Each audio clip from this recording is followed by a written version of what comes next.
ഇത്രയും നാൾ മമ്മൂട്ടിയാണെന്ന് പറഞ്ഞ് തനിക്ക് മെസ്സേജ് അയച്ചത് വേറെ ആരോ ആയിരുന്നു എന്ന് തുറന്നു പറയുകയാണ് നടി വിൻസി അലോഷ്യസ്. മികച്ച നടിക്കുള്ള കേരള സംസ്ഥാന അവാർഡ് നേടിയതിനു ശേഷം മമ്മൂട്ടി അഭിനന്ദിച്ചു എന്ന് പറഞ്ഞ് വിൻസിയിൽ നിന്നും വിൻസി എന്ന് പേര് മാറ്റിയ നടിയാണ് വിൻസി അലോഷ്യസ്. അവാർഡ് നേട്ടത്തിന് അഭിനന്ദിച്ചുകൊണ്ട് മമ്മൂക്ക വാട്സപ്പിൽ അയച്ച സന്ദേശത്തിൽ അങ്ങനെ വിളിച്ചുവെന്നാണ് വിൻസി പറഞ്ഞിരുന്നത്. അതിനുശേഷമാണ് വിൻസി എന്ന് പേര് മാറ്റിയത്.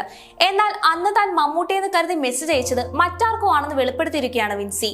എനിക്ക് അവാർഡ് കിട്ടിക്കഴിഞ്ഞപ്പോഴാണ് എനിക്കറിയാവുന്ന ഒരാൾ മമ്മൂക്കയുടെ നമ്പർ എന്ന് പറഞ്ഞ് എനിക്കൊരു നമ്പർ തരുന്നത്. എനിക്ക് വിളിക്കാനുള്ള ധൈര്യം ഉണ്ടായിരുന്നില്ല.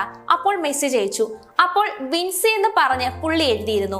ഞാൻ ഏറെ ആരാധിക്കുന്ന കൂടെ അഭിനയിക്കണമെന്ന് ആഗ്രഹമുള്ള നടൻ അങ്ങനെ വിളിക്കുമ്പോൾ വൈ നോട്ട്, എനിക്ക് അങ്ങനെ വിളിച്ചു കേൾക്കാനാണ് താല്പര്യം. എന്നാൽ പിന്നെ അങ്ങനെ ആകാലോ എന്ന് ഞാൻ വിചാരിച്ചു. അങ്ങനെയാണ് ഞാൻ ഈ പേര് മാറ്റുന്നത് തന്നെ. പിന്നെ ഫിലിംഫെയറിന്റെ സമയത്താണ് മമ്മൂക്കയെ ഞാൻ നേരിട്ട് കാണുന്നത്. അപ്പോഴാണ് ഞാൻ അറിയുന്നത് മെസ്സേജ് അയച്ചിരുന്നത് മമ്മൂട്ടി അല്ലായിരുന്നുവെന്ന്. അങ്ങനെ ഒരു സംഭവമാണ് ഉണ്ടായിരിക്കുന്നത് എന്നാണ് വിൻസി തുറന്നു പറയുന്നത്.